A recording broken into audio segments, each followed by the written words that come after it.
Assalamualaikum warahmatullahi wabarakatuh.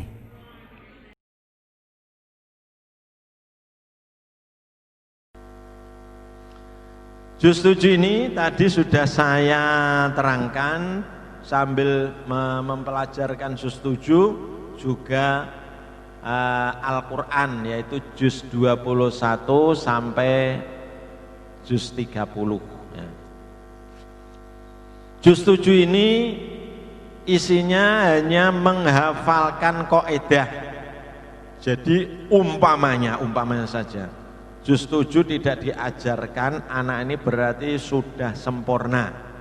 Karena dengung, panjang, idhar dan lain sebagainya termasuk gharib sudah diajarkan. Nah, juz 7 ini hanya menghafalkan kaidah yang sudah diberikan. Jadi dihafalkan, yang idhar itu bagaimana, idhom bihuna bagaimana, jadi menghafalkan kaidah ini isinya. Caranya yaitu dengan tadi mengulang sedikit-sedikit dengan diulang, ya, seperti mengajarkan juz 6 atau materi hafalan, ya. Yang sering adalah diajarkan dengan secara klasikal bersama-sama, tapi juga ada yang individu menurut kemampuannya. Jadi umpamanya kita contohkan saja, ta'awudz ialah membaca a'udzu billahi minasyaitonir rajim. Nah, diulangi beberapa kali, setelah bisa ditambah. Hukum membaca ta'awudz ialah sunnah ketika akan membaca Al-Quran. Nanti kalau sudah hafal ada pertanyaan, pertanyaannya di bawah, nah, di bawahnya itu sudah ada pertanyaan. Apakah yang dinamakan ta'awudz? Nah, dijawab ta'awudz ialah membaca dan seterusnya. Jadi kita membaca ta'awudz itu apabila permulaan. Jadi kalau di tengah-tengah tidak usah baca ta'awudz, akan apa? Qul a'udzu birabbil falaq akan pindah qul a'udzu birabbin nas, tidak usah a'udzu, ya. Tinggal bismillah kemudian awal surat. Termasuk surat Al-Anfal, terakhir surat Al-Anfal ingin menginjak surat Baro'ah tidak usah a'udzu. Nah, kalau permulaan itu surat Baro'ah ya a'udzu dulu, tidak usah bismillah baru Baro'ah. Tapi kalau dari surat akhir surat Al-Anfal akan menginjak surat Baro'ah atau At-Taubah, tidak usah pakai a'udzu dan tidak usah pakai bismillah, ya. Halaman 39 yaitu mengenai bacaan takbir. Kalau kita membaca Al-Quran sudah sampai surat Ad-Duha, itu disunahkan membaca takbir. Sehotnya atau lafalnya ada macam 3. Namanya wa amma bi ni'mati rabbika fahaddis, Allahu akbar, boleh. Atau fahaddis la ilaha illallah wallahu akbar, boleh. Atau dilengkapi dengan tahmid, la ilaha illallah wallahu akbar walillahil hamd. Ini yang penting, bacaannya harus diteruskan, akbaru walillah. Kita istirahatkan dulu. Ya, kita lanjutkan.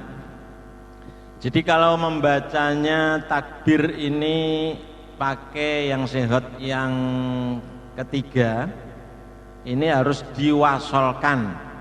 La ilaha illallah wallahu akbar walillahil hamd. Tidak boleh Allahu akbar walillahil hamd. Itu aturan yang ada di kitab tajwid begitu. Kemudian sajdah, yaitu sujud ketika pada ayat sajdah. yang disebut sujud tilawah. Kita disunatkan sujud tilawah apabila membaca ayat sajdah. Ketika sujud disunahkan membaca tasbih sajada wajhiyya, bacaannya ini sajada wajhiyya lilladzi khalaqahu dan seterusnya.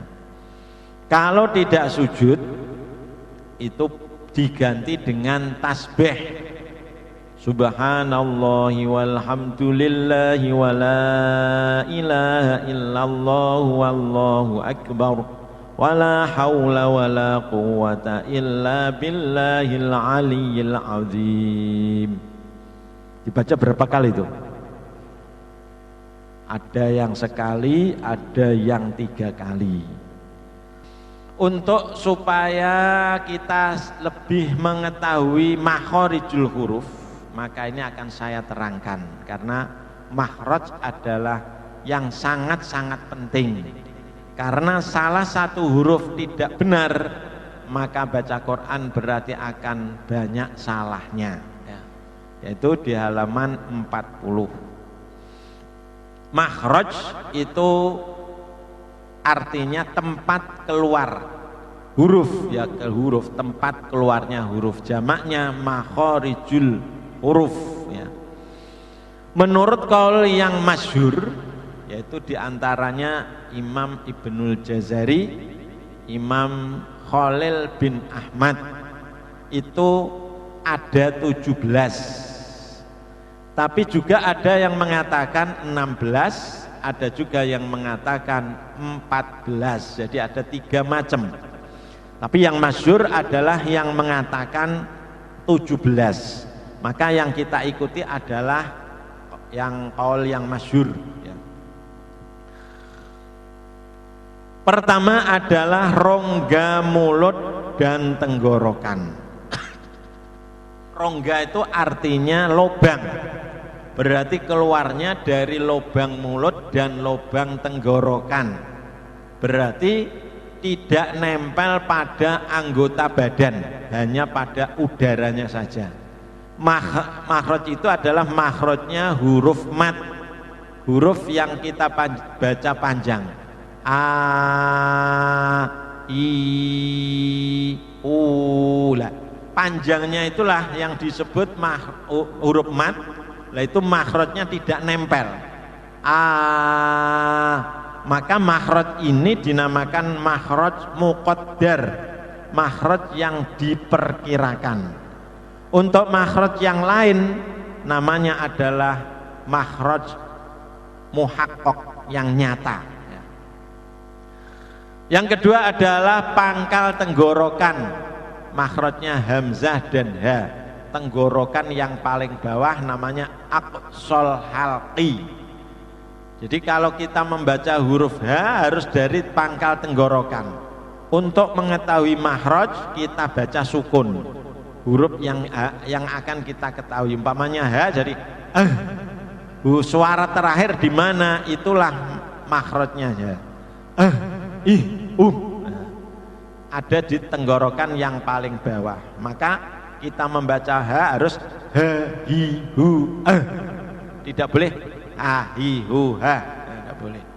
Apalagi kalau terakhir seperti tadi Al-Qari'ah, tidak boleh Al-Qari'ah. Nah, ini namanya bukan H. Kemudian hamzah A, I, U, A dari bawah tenggorokan. Kita membaca hamzah harus a'udzu, berbeda dengan ain. A'udzu billahi. Nah, ini harus beda. Apalagi an'amta, tidak harus beda dengan ain. Dan hamzah selalu dibaca tipis. Jangan sampai ada hamzah dibaca o, ya. Karena hamzah fathah a. Nah ini seringnya orang membaca lafal Allah itu dibaca bagaimana? Oh, nah ini yang harus kita berantas itu ya. Jadi kalau kita membaca takbir ketika sholat harusnya Allahu Akbar, bukan Allahu. Nah, karena tidak ada hamzah fathah o itu tidak ada ya. Karena semuanya dibaca tarkik ya. Kemudian nomor 3 adalah tengah tenggorokan ya. Tenggorokan yang bagian tengah, yaitu makhrajnya huruf ain dan ha.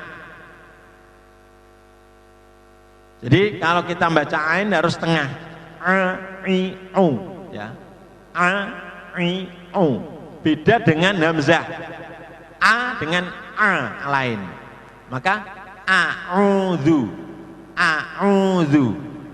an'amta, jangan an'amta, ya, itu ain semua. Kalau an'amta ya hamzah semua, itu harus dibedakan. Sebagian daerah Magelang ke sana ain jadinya ngo. Nah, ini hati-hati. Tidak boleh dibaca ngo. Rabbil ngalamin. Nah, ini kalau jadi imam makmumnya fasih ya tidak sah. Tidak sah imamnya makmumnya yang tidak sah ya. Harus apa? Yang jadi imam harus fasih. Tapi kalau sama-sama tidak bisa baca a, bacanya nga semua, ya tidak apa-apa ya. Nah, ini. Ya itu kalau terpaksa sudah tidak bisa ya, untuk orang itu ya boleh saja. Tapi kalau yang bisa a tidak boleh baca nga ya. Kemudian ha ini bersih, hahihu ar-rahmanir-rahim. Nah, saya kira mudah itu. Kemudian 4, puncak tenggorokan. Tenggorokan yang paling atas hurufnya adalah ghoin dan kho. Kalau ghoin itu tidak mendengkur, ho, hi, hu, au. Lah ini anak-anak sering bacanya itu nempel, go. Nah, ini harus diberi perhatian. Jadi lidahnya ke atas tapi tidak nempel. Jadinya ho, hi, hu, au. Ghairil maghdubi alaihim. Jangan ghairil maghdubi. Ya, ini anak-anak itu ya. Harus berantas itu. Kemudian kho ini mendengkur. Kho, khi, hu. Akhroja, khoroja ya. Wabil akhirati hum yuqinun. Ini keduanya sama-sama huruf tafkhim. Kemudian qaf, pangkal lidah mengenai langit-langit di atasnya. Jadi umpama ini lidah, pangkalnya ini ditempelkan pada langit-langit. Umpama langit-langit kan ini harus ditempelkan di sini. Aku. Ya. Jadi kalau qaf itu pangkal lidah yang paling jauh. Kemudian untuk kaf, pangkal lidah yang agak ke depan. Jadi ke depan sedikit, yang nempel berarti bagian yang ke depan sedikit itu ditempelkan langit-langit. Jadinya ka, kakiku ya. Dan tadi sudah saya terangkan ada hamesnya dan ada syiddahnya, tekanan suara ditekan suaranya, kakiku ya. Agak banyak nafasnya yang keluar ya.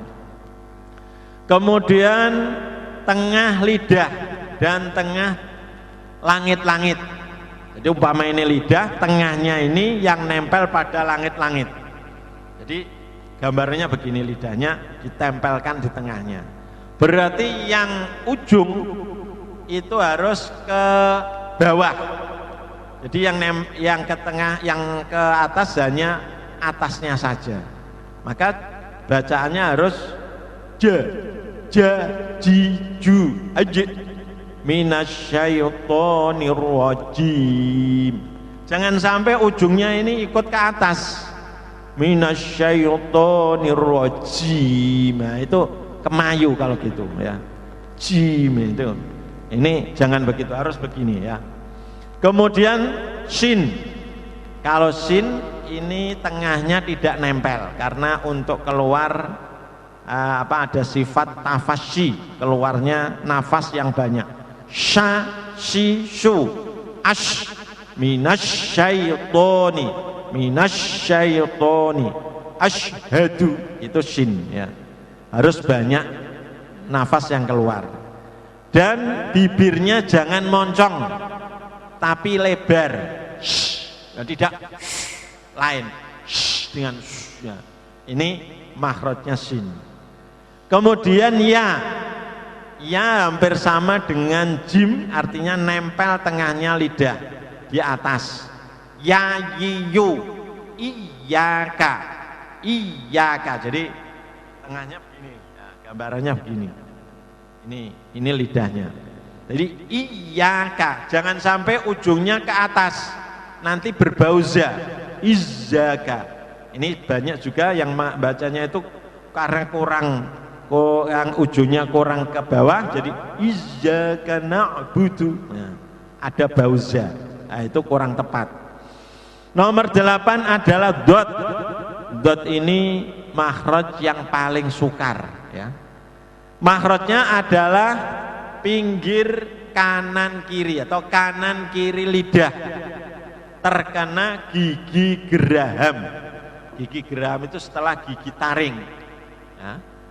Kadang ada 4, kadang 3. Nah ini pinggirnya nempel semua ya.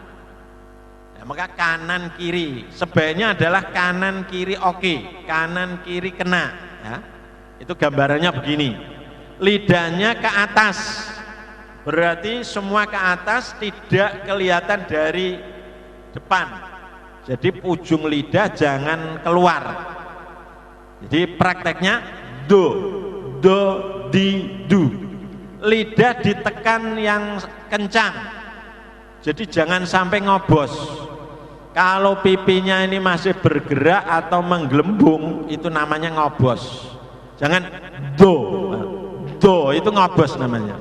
Aud fi taud lil. Ini memang sukar ya. Fi taud lil min faud li angqodoh rak do harus beda ya.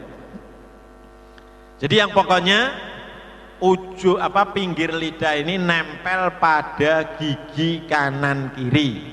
Itu yang paling baik ya. Tapi mungkin ada lidah yang kecil, lidah yang sempit. Kalau nempel keduanya tidak sampai ya. Lah ini boleh kiri saja, boleh kanan saja. Mestinya yang sisi yang lain nempel pada langit-langit. Jadi gambarannya begini ya. Jadi ini saya gambarkan cara membaca dengan setir kiri ini ya. Moncongnya tetap ke depan, jangan bibirnya ikut ke kiri. Yang ke kiri ini lidahnya ya. Gambarannya yang cuma tidak kelihatan dari luar. Fi taud lil taud. Ini saya miringkan ke kiri. Taud lil. Bibirnya jangan ikut ke kiri. Fi taud lil, jangan. Ada yang begitu ya, katanya ya ke kiri ini ikut begitu ya. Kemudian yang ke kanan saja ya boleh saja. Tapi ya tetap tadi moncong ke depan. Fi taud lil ya. Aud. Nah. Jadi pokoknya membaca dot ini harus ditekan. Jadi ada yang mengatakan giginya dirapatkan biar agak mudah. Fi taud. Nah, tapi ya tidak harus begitu. Pokoknya lidahnya di atas semua, tidak ada yang keluar ya. Pipinya jangan bergerak dan menggelembung ya. Kemudian lam makhrajnya adalah sisi bagian depan ujung ini ya. Sisi bagian depan lidah mengenai gusi gigi depan. Gusinya gigi depan. Berarti gigi ini gusi yang di sini. Jadi nempel di gusi, tidak terkena gigi. La li lu al. Nah, ini sering anak-anak lidahnya keluar ya. Kalau ketika mengajar anak-anak lidah mulutnya dilihat mesti akan tahu. Anak ada yang mengatakan lalilu walaili, bismillahi, itu ada. Nah, asal gurunya jangan ikut begitu ya. Jadi lam harus digusi, al walaili lillahi. Nah, maka lam ini kalau pada lafal Allah ya lidahnya tetap begini, cuma suaranya ditebalkan. Allahu, Allah, lo ya, tetap begini. Tidak Allah dan tidak Allahu. Allahu Akbar. Jadi caranya lidah nempel di atas gusi, suaranya ditebalkan. Allahu. Dan la selalu dibaca tipis, tidak ada selain lafal Allah. Tidak ada la dibaca la atau lo, tidak ada. Jadi harus la semua. La ilaha illallahu, tidak illo tapi illa. Ini sering terjadi. La ilaha illallah, termasuk seperti ini. Sholallah, tidak solo ya, tidak solo. Lam tidak ada yang solo, tidak ada ya. Kemudian nun, nun ujung lidah mengenai gigi depan atas, gusi gigi depan atas, jadi hampir sama dengan lam.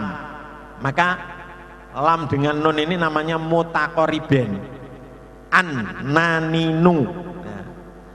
Kemudian ro, ro juga hampir sama, ujung lidah agak ke dalam berarti agak ke atas, jadi nempelnya agak banyak. Ar, ar. Nah ini namanya dengan lam kan tidak sama karena nomornya beda. Ro nomor 11, lam nomor 9, itu berarti beda, tidak sama.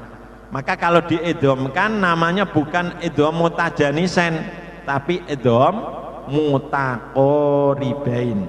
Cuman ya, ada yang mengatakan lam nun ro itu makhrajnya jadi satu.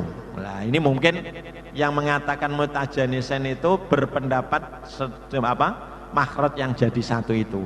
Tapi kalau kita mengikuti yang masyhur ya ada 17 ini tidak jadi satu, yang lam nun ro.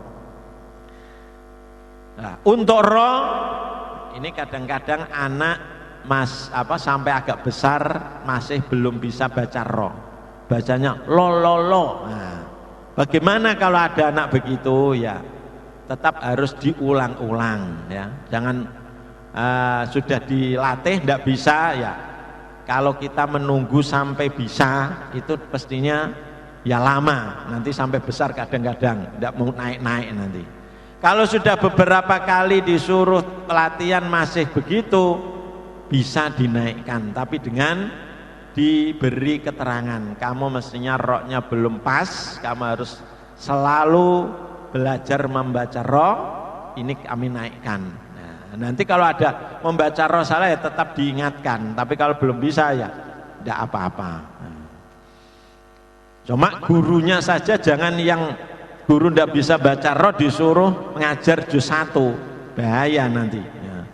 Nanti jadinya kubur jadi apa itu. Nah ini bahaya itu. Nah ini ada seorang yang tidak bisa baca roh berbicara begini, carilah ilmu mulai dari ayunan sampai masuk liang kubul. Nah, karena tidak bisa baca roh jadi kubul, mestinya kon kubur ya. Ini kalau tidak paham, kalau itu pelat, tidak bisa baca roh, kok sampai masuk liang kubul itu gimana? Nah, dipahami itu berarti biren, tahu biren? Cara bahasa Jawanya setelah rabi leren itu. Belajar ilmu tidak boleh biren itu ya. Walaupun sudah kawin kalau masih belum bisa ya harus tetap belajar ya. Ini namanya roh, harus ada takrirnya. Kita lanjut Nomor 12 adalah punggung ujung lidah.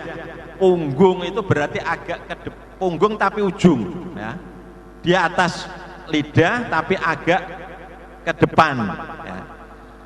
Itu mengenai pangkal gigi depan atas. Pangkal gigi berarti kena giginya tapi tidak ujung.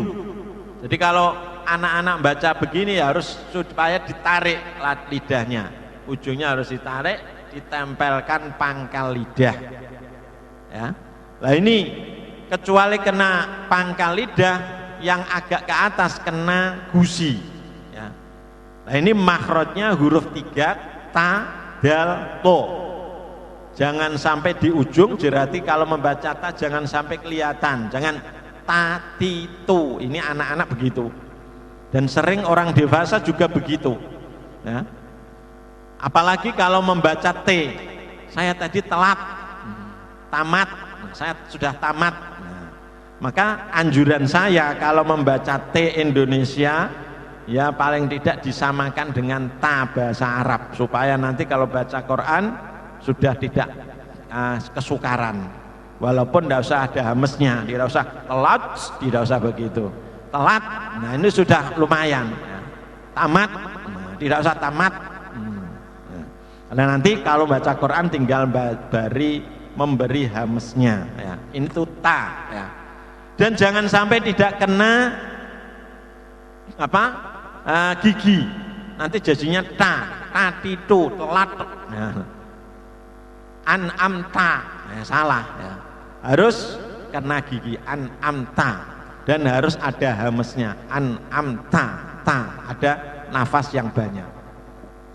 Kemudian dal sama dengan ta, cuma ada bedanya. Kalau dal itu tidak ada hames tapi jahar, berarti harus ditekan semua nafas dan suara. De, di, du. Jangan sampai kebanyakan nafas yang keluar, jangan de, tapi de agak ditahan. Di, du, tidak di, du, tidak begitu, ya. Maka kalau kita membaca alhamdu, tidak alhamdu, harus ada tekanan, tidak aja berbau mim atau non, tidak ada, tidak du tapi du, harus ditahan, du, ya. Alhamdulillahi rabbil alamin, seperti iyyaka na'budu wa iyyaka nasta'in. Maka harus sama, alhamdu na'budu, tidak alhamdu na'bundu, ya tidak, ya. Itu kurang tepat, ya. Juga jangan sampai tidak kena gigi, jadinya du, alhamdu, nah itu dada. Kalau dada itu tidak kena gigi itu, ya. Alhamdu ya salah, nak budu ya tidak pas. Sekarang to ini ada tambahan sifat etbaq. Etbaq itu pinggiran lidah ke atas semua, ya.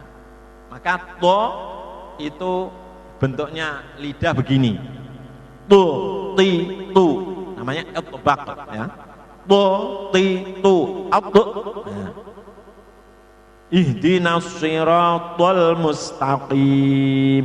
Tidak boleh kelihatan lidahnya. Ihdinas sirat, apalagi menggelembung.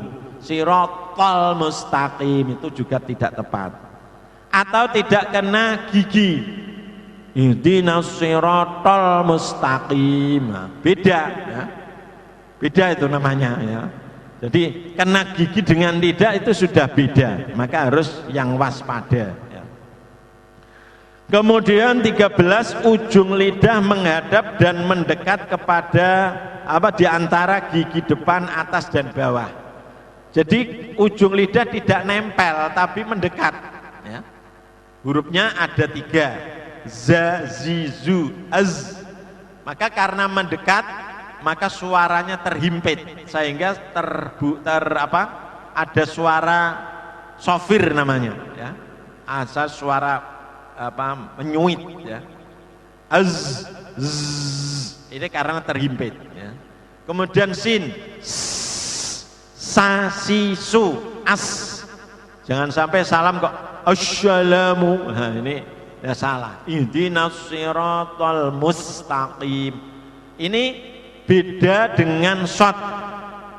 Makhrajnya sama, tapi makhrajnya ada beda. Kalau sin itu tarkik, kalau shot tafkhim. Maka kalau membaca sin jangan moncong, harus agak meringis. Sa si su as. Lebih-lebih kalau sin sukun sebelumnya domah. Ihdinas siratal mustaqim. Jangan mus. Nah, itu shot itu ya. Seperti yabsutu bastoh. Nah, kalau bas jadinya shot ya. Kemudian shot itu harus apa? Lidahnya di atas semua. So si su. Tapi ujungnya ini tidak nempel pada ujung gigi, hanya mendekat. Maka ada suara burung. So si su as. Ya. Ke-14 yaitu ujung lidah dan ujung dua gigi depan saja, tidak usah gigi seri pertama. Kalau di sini masih gigi seri pertama, gigi depan saja. Gigi depan atas itu makhrajnya sa, zal, zo. Kalau sa tidak nempel, jadi tengahnya, ujungnya yang tengah tidak nempel. Sa, si, su, as. Mendesis tapi halus. Tidak seperti sin, tidak sa, tapi sa, si, su. Asbata, sabata. Nah, ini sa. Kemudian zal itu nempel tapi di belakang, ujung di bagian belakang. Maka tidak kelihatan. Jangan sampai lidahnya keluar. Jangan za, zi, zu, tapi al, za di sini ya. Za, zi, zu, al. Kalau nempel mestinya tidak ada suara desis, tidak za, az, itu salah ya. Wa iz qola, tidak wa iz qola ya. Kadang-kadang ada yang mendesiskan allazina amanu, nah, itu kefasen, berarti salah ya. Mungkin itu latihannya dari huruf Latin. Hurufnya Latin kan DZ. Untung tidak dibaca alladzina, berbahaya itu. Ini harus ditempelkan al. Dan suara jangan lidah jangan ditarik sebelum suara habis. Wa iz qola, tidak boleh wa iz qola sampai habis, jangan ditarik. Kemudian zo sama, cuma ini tafkhim, jadi agak moncong. Zo, zi, zu, al, wa iz, wa faman, al, lamu, al. Nah, tidak al. Kalau zal, al agak meringis. Kalau zal, zo, zi, zu, al. Juga tidak ada berbau za. Nah, kadang-kadang ini ada yang membacanya minazzolimin. Itu tidak tepat, harus minazzolimin. Kurang 3. Nomor 15 adalah bibir bawah bagian dalam mengenai ujung gigi seri, gigi depan saja, gigi depan atas. Bibir bawah yang bagian dalam. Bagian dalam itu kalau kita rapatkan tidak kelihatan. Yang tidak kelihatan kita tempelkan pada ujung gigi. Berarti bibirnya tidak usah dimasukkan ya. Af tinggal ke atas saja. Fa, fi, fu, af waja minat ta'affuf. Tidak ta'aff, tidak begitu. Tidak dikawatkan ke dalam, tidak auf, tapi biasa af. Apalagi kalau dibaca nun bertemu fa, al-anfal, harus gitu. Ada yang baca al-anfal, ada yang anfal. Ini sama, tidak pas itu. Yang ke-16 adalah kedua bibir atas dan bawah. Makhrajnya wawu, ba dan mim. Kalau wawu itu tidak nempel. wawiwu au bima asawwakanu. Kalau ba dan mim ini nempel, maka semua huruf itu bibirnya tidak ada yang nempel ketika dibaca kecuali dua huruf ini, ba dan mim. Ini harus nempel, kalau tidak nempel ya tidak jadi huruf itu ya. Ba, bi, bu juga harus agak ditekan, nafasnya jangan banyak yang keluar, ba, tidak ba, tapi ba, bi, bu. Nah, ini namanya syiddah dan hamas. Kalau mim, ma, mi, mu juga tidak usah masuk bibirnya, sama dengan ba, tidak usah masuk. Jadi kalau membaca ba jangan tidak usah masuk watab be, tidak usah watab be, ini juga kurang tepat ya. Mim juga tidak usah masuk, summa tidak usah masuk. Kemudian kalau mim domah ini yang sering kurang tepat. Mim domah apa? Mu, jangan mu ya. Jangan Muhammad tapi Muhammadur Rasulullah. Terakhir yaitu nomor 17, rongga pangkal hidung, yaitu kira-kira ya di belakang ini, di dalamnya sini. Ini makhrajnya huruf gunnah, yaitu mim dan nun ketika dibaca dengung ya, termasuk tanwin itu nun ya. Maka kalau hidungnya disumbat ya tidak bisa baca dengung. Innama, hidungnya disumbat jadi innama, tidak bisa dengung. Summa, tidak bisa summa. Ini tandanya kalau dari hidung. Karena Bapak Ibu sudah mengikuti dari awal sampai akhir, supaya lebih mendapatkan kemanfaatan dan barokahnya ilmu, biasanya ulama ini kalau ada khataman diijazahkan.